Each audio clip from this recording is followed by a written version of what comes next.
Hi, everybody. Good morning, good afternoon. Welcome to our WebEx session. I am Kelma McCoy from the channel team, and on today I will moderate our events. The WebEx session's topics is about AppNeta, how to bring end user experience into enterprise network monitoring. And in the next 60 minutes on the presentation and on the demo level, you will get all of the most important information about the AppNeta product.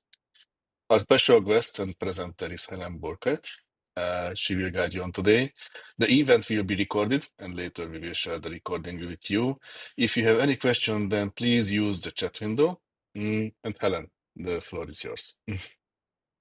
Thank you very much. I'm just going to share my screen. So I'm Helen Beck. I'm a solution architect here at Broadcom, covering the whole of the network observability suite.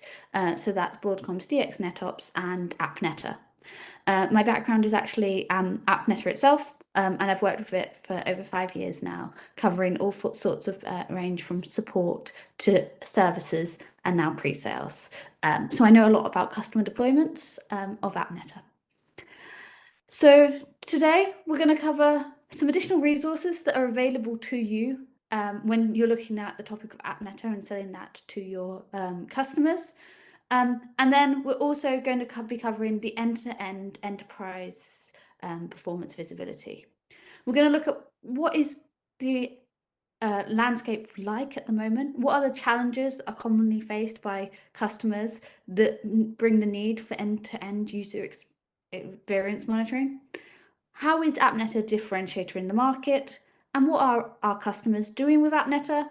And then for the final 20 minutes, we'll actually look in the product. We'll go into a technical deep dive and have a little demo for you on that.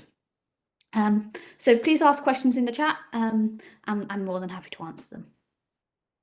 So here are some resources for your customers. We're running a demo series called Megabytes, where a number of our solution architects, including myself, have been running sessions demoing specific use cases, all are about 15 to 20 minutes long.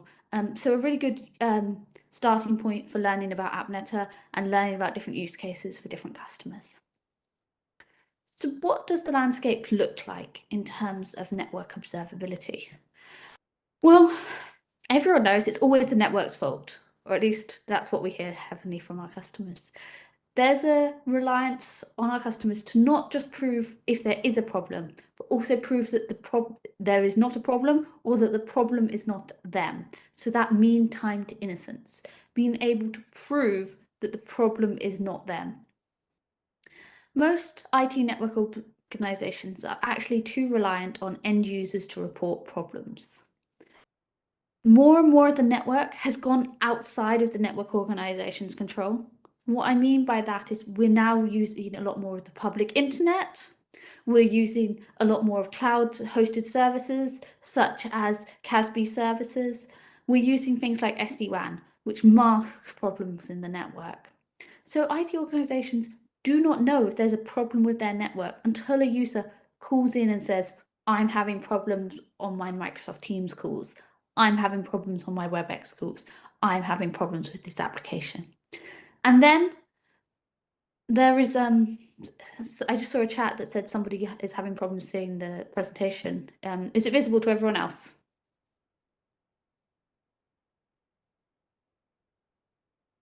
I'm hoping that it's visible, but please. Yes, we see your presentation. Yes, yes. Brilliant. So it's just a specific user issue. So it's having that ability to prove that it's not the network. And organizations want this because they want to be seen as proactive to their organizations. They don't want to be relying on end users to report the ticket, and they want to be able to manage their time a lot better. They want to be able to complete strategic projects and not be constantly in troubleshooting calls, war rooms, figuring out customer issues. So they want to be proactive. And then the flip side of that is they actually want to hold their service providers to account. What I mean by that is they're paying for these internet links, they're paying for the CASB provider, they're paying for services, and they want to know that they are up and performing as they would expect and be able to meet the SLAs that they have with these providers. And that's why it's important to be actively monitoring them, rather than waiting for those service providers to tell you that you violated the SLA. To do that, they need proactive visibility. They need active monitoring of the network. And they need to be able to identify quickly and easily what is the fault domain of an issue. What I mean by that, and we'll discuss a lot more later, is identify, is it an us issue? Is it an ISP issue? Is it a cloud hosting issue? They want to be able to do that identification. So this is kind of a little brief of what we're hearing from our customers. Hopefully you're hearing similar within your markets. I know every market has different challenges. So where is Broadcom in network observability? Well, Broadcom's been doing network observability for a very long time. And Broadcom's DX NetOps suite manages infrastructure that you do own incredibly well. I'm talking fault, performance, flow monitoring, and I'm happy to have that as another conversation for another day. Looking at all the different ways you can monitor parts of the network you do own. As I said, we're moving to a situation where a lot more of your traffic is actually going on networks that you don't own, be that the internet, be that cloud. And you can't manage those networks in the same way. You can't use SNMP to poll the internet. So we need to look at a different form of monitoring. And that's where AppNeta comes in. So we need to be able to quantify that. We need to be able to reduce the number of alarms and look at only actionable alarms. What is affecting end users? How do we get rid of those blind spots that SaaS bring about? And then how do we stop the end user experience being degraded? I'm very guilty of this. If an application is slow, I kind of give up on my task at times. I'm like, it's slow. It must be down. My colleague uses the phrase, slow is the new down. And for me, personally, that's very true at times. We don't have that same patience of waiting. So experience of the network is actually critical. We're not just looking at up-down monitoring. And then how does things like SASE services, how do those cloud proxies actually impact that end user experience? And that's something we can look at later, but when you're putting any security on the network, and I know we have a lot of security partners on this call, security impacts end user experience. It does. We want to make sure that it has a minimal impact. But can you actually quantify the impact that it's having on the end user experience? Can you see when you turn on SSL inspection at the proxy, how does that impact people using Microsoft Teams if Teams is going through the SSL decryption? That's something that we can do with AppNeta. So this is the slide where we talk a bit more about that fault domains that I was referring to earlier. So what we're trying to do with AppNeta is we're trying to proactively identify, number one, is there a problem, both up, down, and with performance of an application on your network. And then we're trying to do a bit of fault domain isolation. So we're trying to find out where is the root cause. A lot of these parts of the network, you actually have individual tools for. So for your network, the network of the customer themselves, the local area network, is the problem there? Is it in the Wi-Fi? And then you can look into tools like DX NetOps. Is the problem with your last mile ISP? Is it with the SD-WAN overlay? Is the problem in the SD-WAN? Is it in the transit network? Is it in your cloud connection, your Azure Direct Connect, your AWS Direct Connect? Is the problem in the cloud provider where the application is hosted? And that's the question you want to be able to answer, because then you know which team you need to work with to get it fixed quickly. Is it an us issue and we need to fix it now because it's in our local area network? Do we need to be on the phone to British Telecom or another ISP to get this fixed now? Is it a Google issue? Do we need to be working with our Google contacts? Those are the kind of questions that we're answering with AppNeta. So AppNeta visibility really bridges the gap between the monitoring that you're already doing and the monitoring you're not. And this slide just gives you an example of all the different forms of monitoring that we're doing. The red part being NetOps, and then augmented with the AppNeta visibility. And you don't have to have NetOps to be using AppNeta. You can be using it can be a standalone product. So what kind of things are our customers doing with AppNeta? I know we have a lot of account teams on the call, and it really just helps to have references when you're discussing any tool with your customers. Helps to have references, helps to have stories in the market. We're actually very lucky. Microsoft are one of our largest customers. They've been using us for a number of years before we were even acquired by AppNeta, by Broadcom. And they use AppNeta to monitor their connectivity from their remote sites to Azure, because Azure is where all of their applications is hosted. It's the same as what was traditionally their data center connections from their remote sites, which you would monitor with things like IPSLA. Now you can't do that to Azure, even though they own it. So they want to be able to monitor that connectivity from remote sites, from users to Azure, and focusing on how is the end user experience of that net connectivity, especially with redundant links. And anyone can Google Microsoft AppNeta and you will see the blog on Microsoft's website written by them, which is really a great reference to have in the ecosystem. What about Garmin? And I'm just picked 2 or 3, I think I have one more after this, referenceable customers to give you an idea of what is out there. So Garmin came to us with really 2 main problems. They were going to roll out a number of firewalls across the locations. And as I said earlier, similar to where you're looking at CASB services, that has an impact on end user experience. And they wanted to make sure that that wasn't going to be a negative impact. They wanted to know that their firewalls weren't going to slow down connectivity too much. Their second major problem was they were heavily reliant on the Cloudflare CDN. Their biggest revenue generating business is actually flight traffic, and airlines need to be able to contact Cloudflare. So they wanted to be able to monitor from outside of their network, from regions across the globe, to Cloudflare to know that their applications are available. And then they wanted to be able to monitor from their data centers to Cloudflare to know that Cloudflare could reach their data centers and there was no problems with the application. We achieved this using AppNeta's monitoring points in their data centers with a mesh of paths out to Cloudflare, and also through their firewalls and bypassing their firewalls, they were able to see the performance impact of the firewalls, and they were able to use some of our passive monitoring.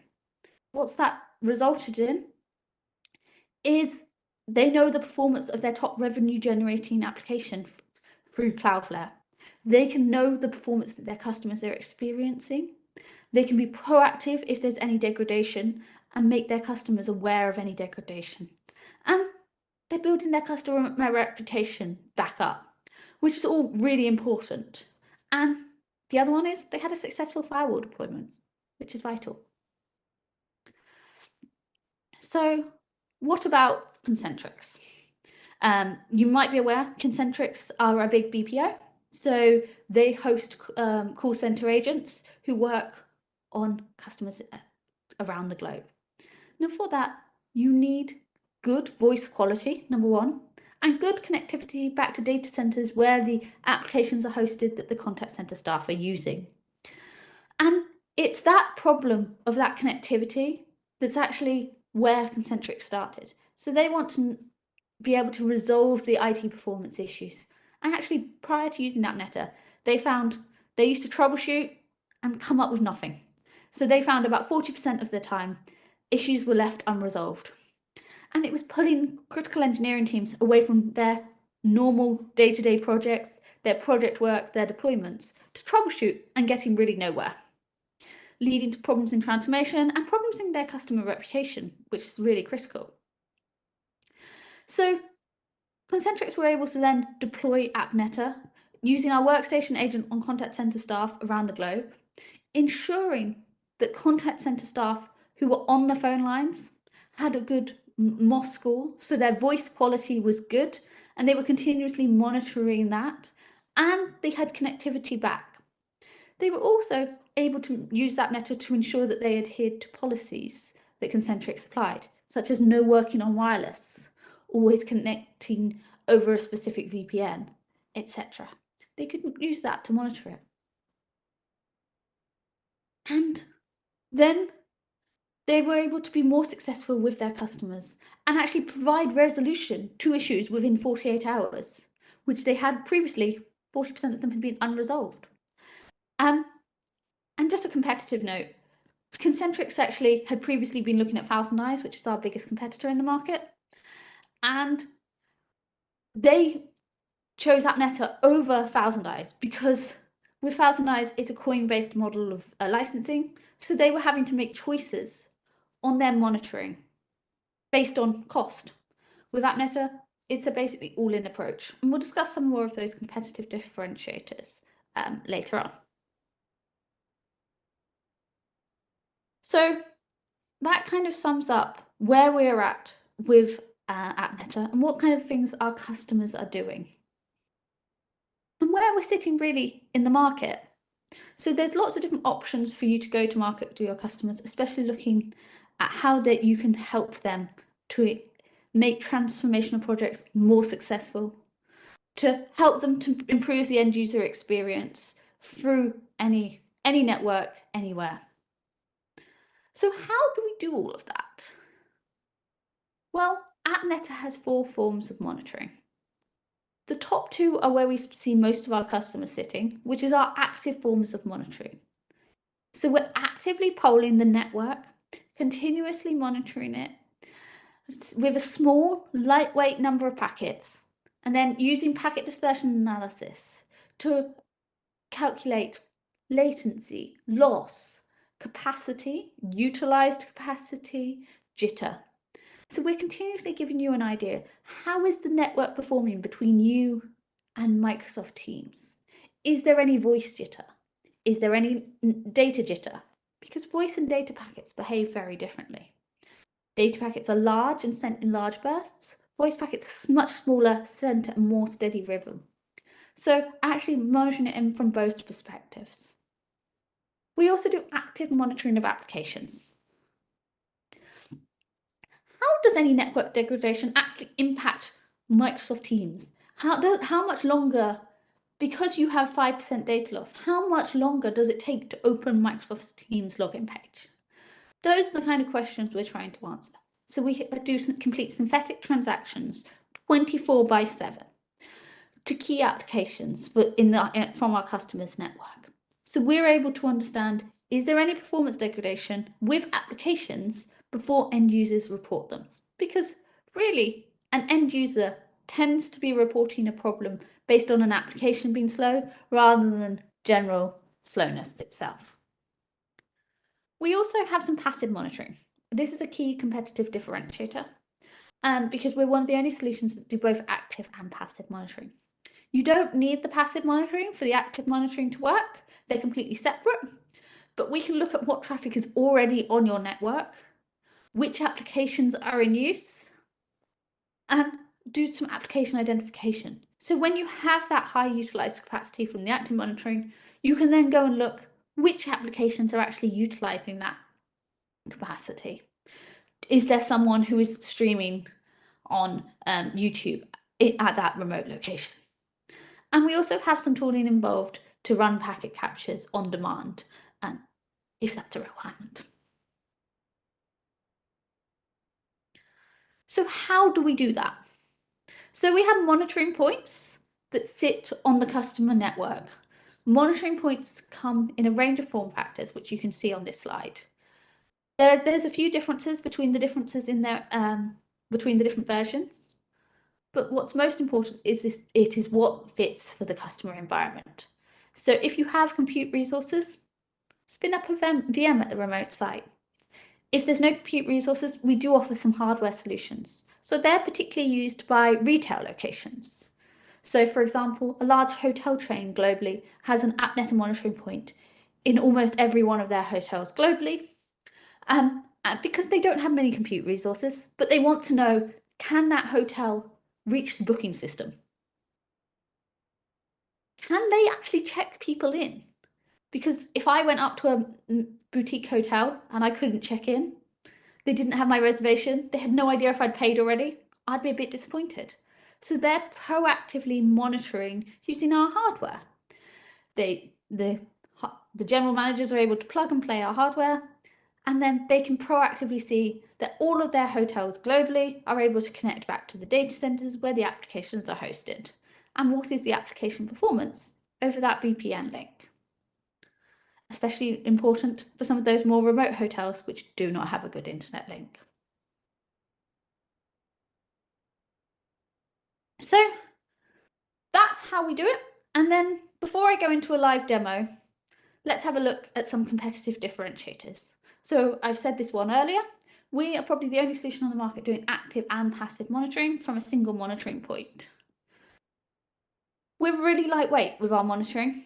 So when you compare to someone like Thousand Eyes, they monitor on a 5-minute basis for the network by default because they've got much higher load.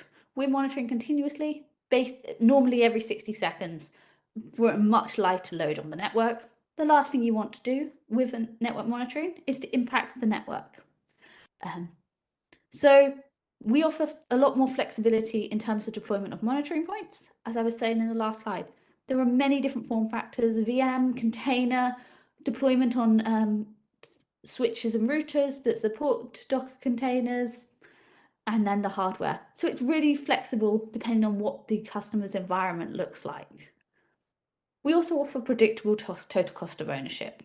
So you buy a license for the monitoring point, which includes 15 applications, and that's your annual cost. We don't care whether you're looking at DNS monitoring, the route through the network, or the actual network monitoring. That's all included. There's no additional cost for different features and functionalities within the product. And we can scale to the largest companies in the world. I've given you 3 or 4 examples of some of the largest companies in the world. And we have some of the smallest companies. We have some very small deployments of 5 to 10 monitoring points. So there's a huge amount of scalability in that. And something everyone's worried about is we're a secure solution. So we've got SOC 2 compliance because it's a SaaS solution, along with all other third-party pen testing. And we help with a lot of security questionnaires when they come up from our customers. So hopefully, now I've given you an idea of what kind of what customers are doing with AppNeta and what we're doing in the market. Let's have a quick look at the actual product and then we'll wrap up. So I have my environment. I'm monitoring my critical applications from around the world. So I can see right now I'm monitoring a lot of Google applications. Broadcom's a big Google house, so we use a lot of Google applications internally. And I'm also monitoring Microsoft Teams. So I can look at my performance from a few locations around the globe of my critical applications. And interestingly, I can see that there's intermittent performance issues in Denver. Actually, my app availability is well below 100% for the last 24 hours. And there's some spikes in transaction time.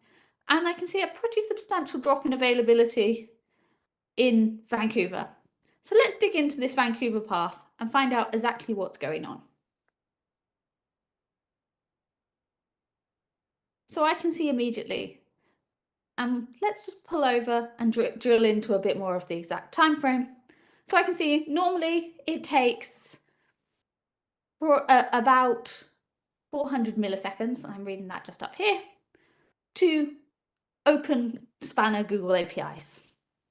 To hit one of the Google APIs, it normally takes about 400 milliseconds from Vancouver.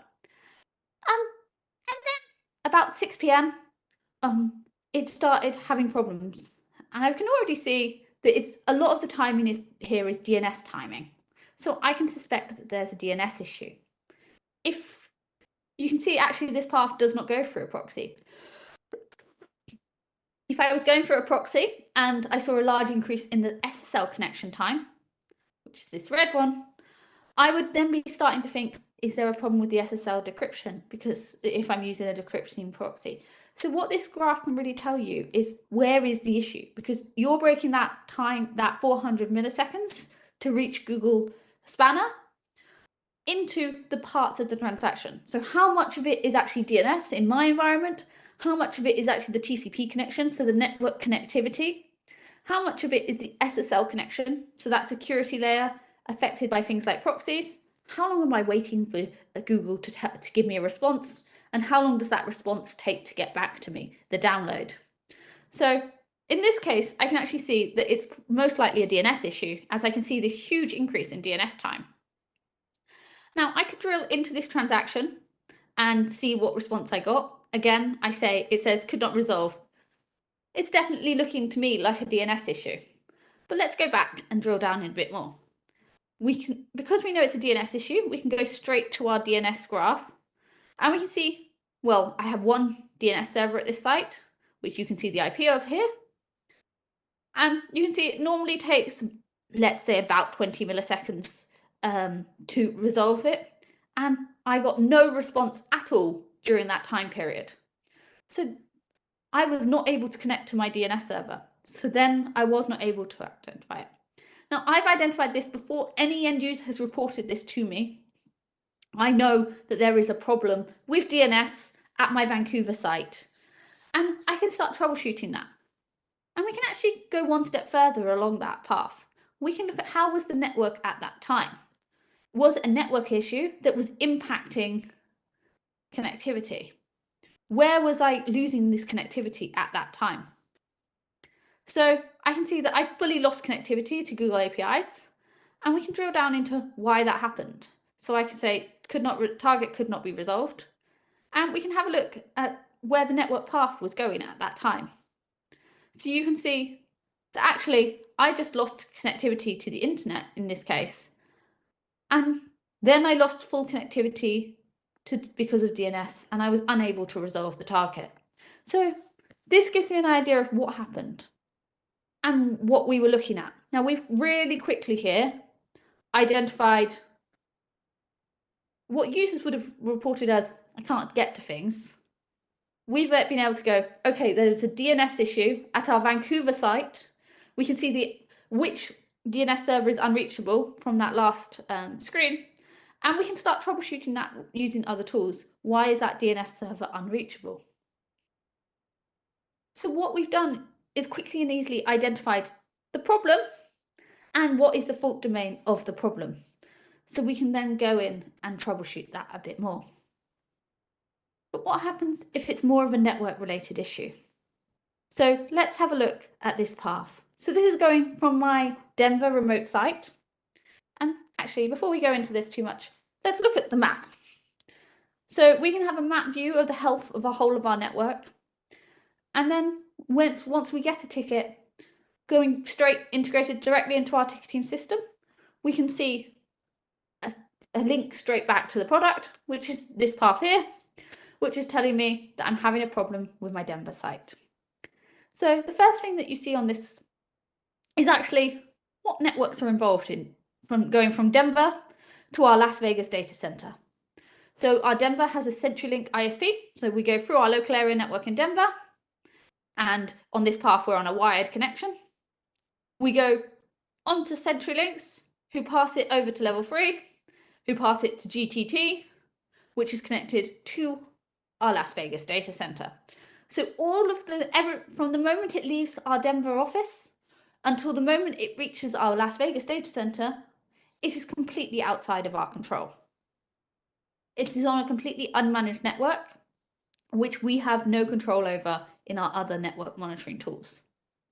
But since we host a lot of our critical applications out of our Las Vegas data center, for us, this is a critical network connectivity. Now, one of the things about internet links is that a lot of them are asymmetric. What I mean by that is we have different upload and download speeds.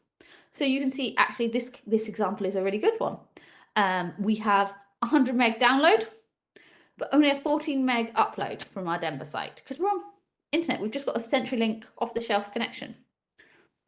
So we can see that when we have a monitoring point at either end of the path, we're able to break this connection down into inbound and outbound problems, which is really important, especially when you're looking at something like voice performance and to Microsoft Teams, where we have monitoring points in the Teams environment. So we can see actually starting at about 2 a.m., 2:15, we started seeing substantial data loss on the upload, and we'd been seeing some intermittent data loss on the inbound path as well. So we were definitely having data loss issues at this site, which if you were using an application would have meant slowness in the application, because somewhere between 5 to 30% of the traffic was being lost. So that would have been caused retransmits to any applications that someone from Denver was accessing out of our Las Vegas data center. We can see that there was no change in latency. We were still pretty much going the same route. Now, the voice performance was slightly better than the data performance. So if we had been hosting our call manager out of Vegas, we would have had an okay quality. Not great, but the MOS score, which is an industry standard scoring system, it's still well above 4. But we still got intermittent loss. So we would have, if you had the similar connection and you were listening to this webinar, you would have lost a few of my words along the way. Hopefully you'd still get the gist, but you would have lost a few words along the way. So we know that there's a problem, but as I said earlier, we want to identify what is the fault domain that's responsible for that. So that is where our diagnostic tests come in. A diagnostic test allows us to identify what is the fault domain responsible. So we trigger a diagnostic test and we go hop by hop to identify where is the fault domain that is responsible. Is it our local area network? Well, actually, no. Our local area network, there's no data loss, latency is low, jitter is minimal. Our local area network in Denver looks really good. But here's our handover to CenturyLink. I can just expand my screen a bit so you can all see it very clearly. My handover to CenturyLink, also known as Quest, is a US provider. We actually start seeing this data loss. You can see that the MTU drops, so we're definitely in a tunnel, and we start seeing data loss at almost every hop after it. So we can immediately say, actually, there is a problem here. It's not in our local area network. We don't need to look at that tooling.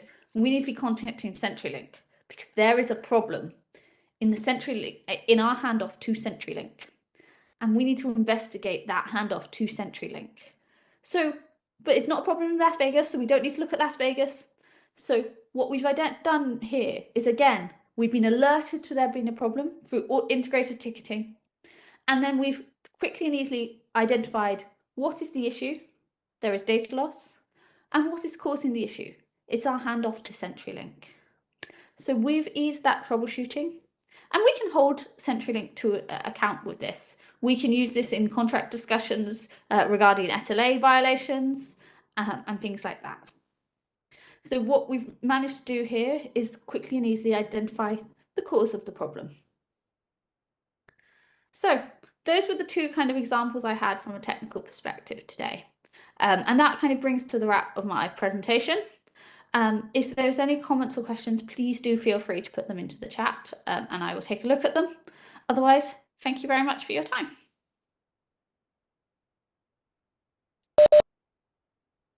Thank you, Helen. Is any question? If you have any question, please type into the chat window. We will wait a little bit.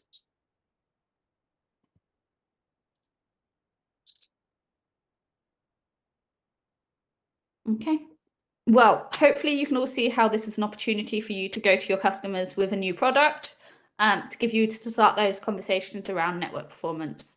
Meanwhile, a question came. How is application connected to the monitored instances? So what we do is we configure monitoring policies. Monitoring policies are a set of rules that you want your monitoring point to monitor to. So you can pick your critical applications for your site. So things like Microsoft Teams, things like revenue generating applications, things like I use the example of the hotel chain, the booking system, and you set a monitoring policy that I want all my monitoring points in Dubai to monitor to Microsoft Teams, would be an example policy. And then the monitoring is automatically configured. So every time a monitoring point comes up in Dubai, and we recognize the IP address as being in Dubai, the monitoring policy will automatically be applied, and the application will be monitored. But it's up to the customer to choose which applications are critical to them. We can help them with some of the design ideas, but that's how it works. So hopefully that answers the question. The next question is, can data from AppNeta can be used as forensics to SLA contracts violation? We do have some customers who do work with their providers for that. Obviously, different providers have different requirements when looking at SLA contracts, so it really does depend. But we do have a number of customers who use that metadata when they're having SLA discussions with their providers, whether those are internal SLAs or external SLAs.